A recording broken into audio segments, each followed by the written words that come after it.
Ladies and gentlemen, first of all, please let's welcome the Honorable Jioji Konrote, better known as Jioji Konrote, retired Major General of the RFMF and Minister for Employment Opportunities, Productivity and Industrial Relations. Vinakasar.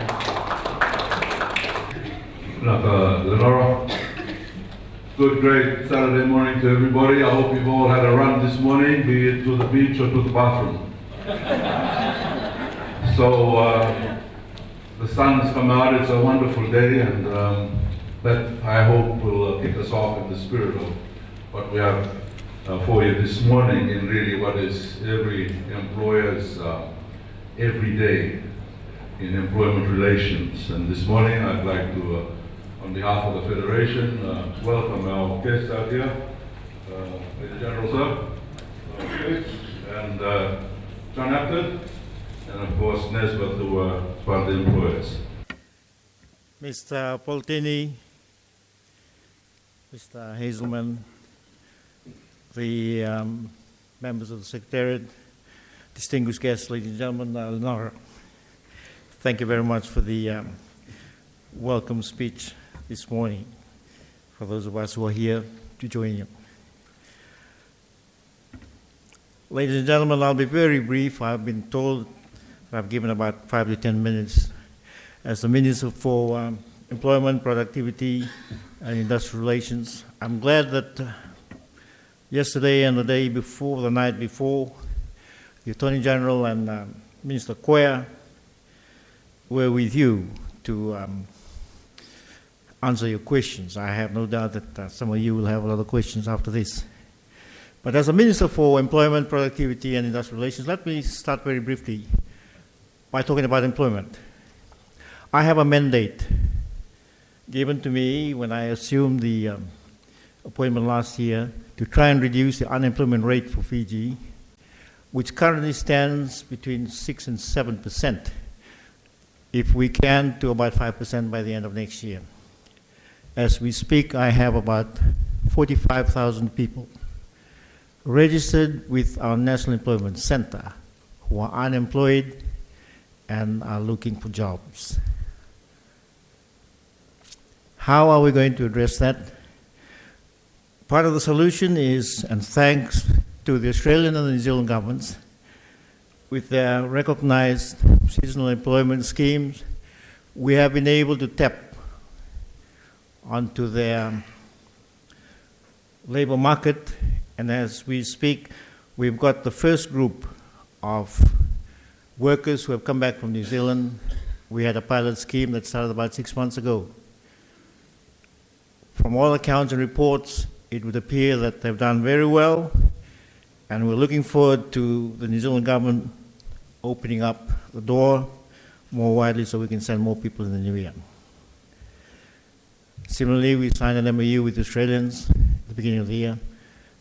The first group that went down are just about to complete their probation period, and as we speak, we're in the process of sending more people. At the moment, we've got about 60 who are down in Australia and 12 in New Zealand. That is only part of the solution. And in trying to create more jobs, as a minister, I am very thankful that government has started issuing grants to a number of our entrepreneurs here in Fiji who hopefully will start up their own businesses and employ more Fijians. The solution for our employment problem rests with us. But because of the fact that Australia and New Zealand has tried to help with our labor mobility policies, in that regard, we are most grateful. Similarly, when the Prime Minister came back from Canada not too long ago, I have been tasked as the Minister to look at the possibility of sending people to Canada. Creating more jobs. At the moment, the building industry is picking up, but we have a problem. We haven't got enough skilled and qualified tradespeople.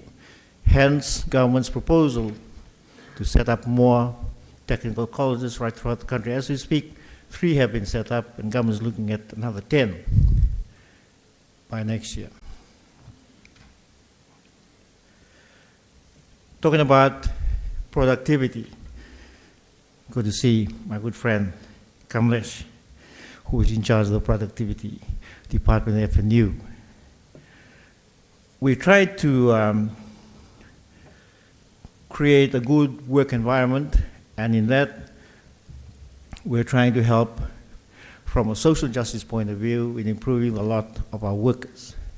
And as you all know, government has increased the national minimum wage from a current $2, or the past $2 to about $2.32 hourly rate, and that applies to all our employers and employees with effect from the 1st of July.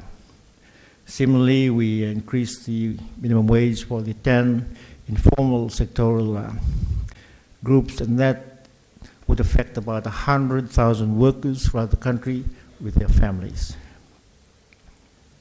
Hopefully, when you have a happy and content workforce, productivity goes up. There's more to be done in that regard.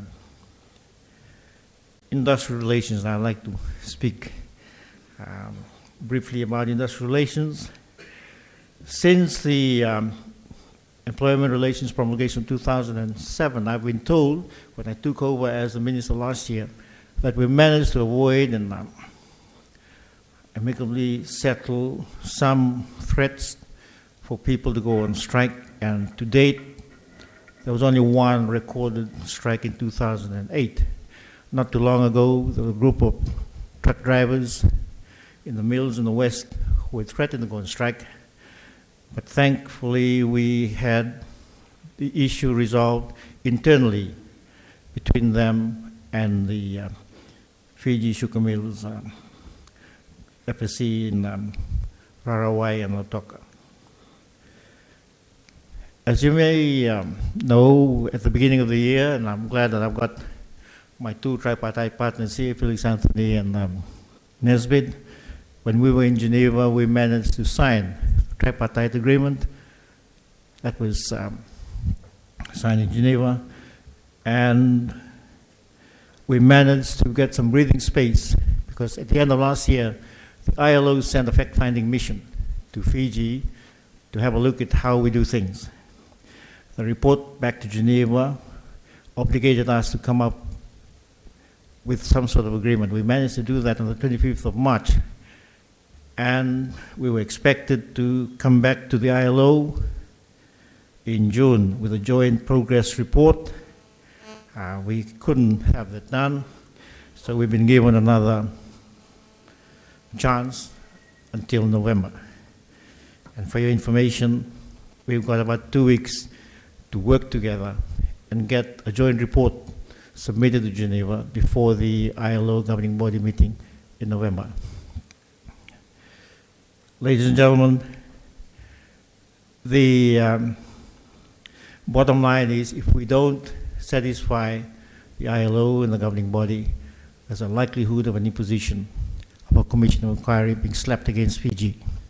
God forbid. The Honorable Prime Minister has spoken to you about it, the Attorney General has spoken to you about it, and the nation about the implications. So I'm having a lot of sleepless nights until we get that joint report done. I can't lose any more hair. But anyway, by the end of the day, ladies and gentlemen, I'm an optimist. I have great confidence in this country that despite our differences and our perceptions, by the end of the day, there's enough goodwill and good faith for us to work together and take the country forward for the sake of everybody. And I think on that note, I will stop. My time has run out. I'll be very happy to answer any questions later on. Na boleh, Pak.